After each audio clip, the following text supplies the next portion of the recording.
বাস স্টেশনের পাশে মরে পড়ে থাকা মানুষেরা বোধহয় চলে যাবার আগে জল চেয়েছিল খেতে কে জানে।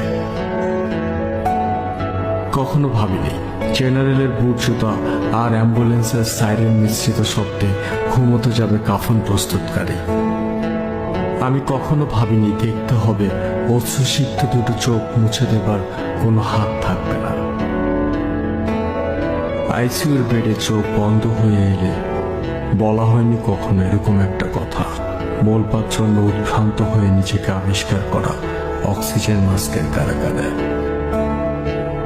লাকড়ির চুলে আগুন নিভে গেলে যেরকম একটা ফু দিয়ে আগুনটাকে বাঁচাবার চেষ্টা করি, বায়ুমণ্ডলে অক্সিজেনের অভাব ছিল না, তবু শ্বাসকষ্টে যাদের হৃৎপিণ্ড নিভে যায় তারাও হয়তো বা এরকম একটা ফু দিয়ে দম নিতে চেয়েছিল কে জানে।